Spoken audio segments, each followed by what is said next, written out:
حضرت زید بن ثابت رضی اللہ عنہ کہتے ہیں کہ نبی کریم صلی اللہ علیہ وآلہ وسلم اپنے خچر پر بنی نجار کے ایک باغ میں تھے۔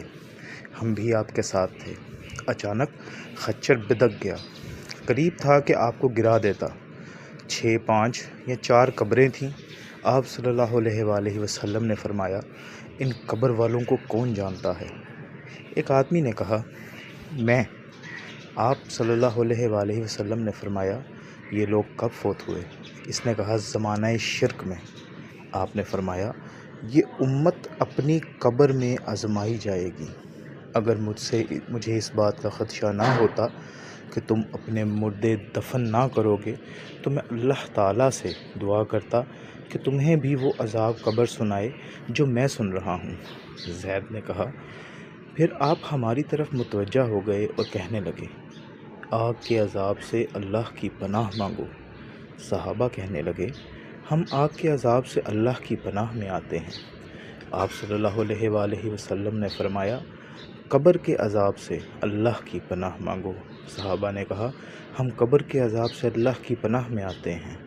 آپ نے فرمایا، ظاہری اور باطنی فتنوں سے اللہ کی پناہ مانگو۔ صحابہ نے کہا، ہم ظاہری اور باطنی فتنوں سے اللہ کی پناہ مانگتے ہیں۔ آپ صلی اللہ علیہ وآلہ وسلم نے فرمایا، دجال کے فتنے سے اللہ کی پناہ مانگو۔ صحابہ نے کہا، ہم دجال کے فتنے سے اللہ کی پناہ میں آتے ہیں۔ ایک اور جگہ ابو سعید خدری رضی اللہ عنہ کہتے ہیں کہ میں نبی کریم صلی اللہ علیہ وآلہ وسلم کے پاس آیا۔ آپ بخار میں تپ رہے تھے۔ میں نے اپنا ہاتھ آپ پر رکھا تو لحاف کے اوپر سے بخار کی حرارت محسوس کی۔ میں نے کہا، اے اللہ کے رسول، یہ کتنا شدید ہے؟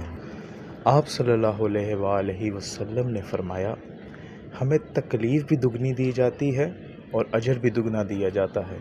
میں نے کہا، اے اللہ کے رسول، لوگوں میں سب سے زیادہ آزمائشیں کس پر آتی ہیں؟ آپ نے فرمایا، انبیاء علیہ السلام پر، پھر نیک لوگوں پر۔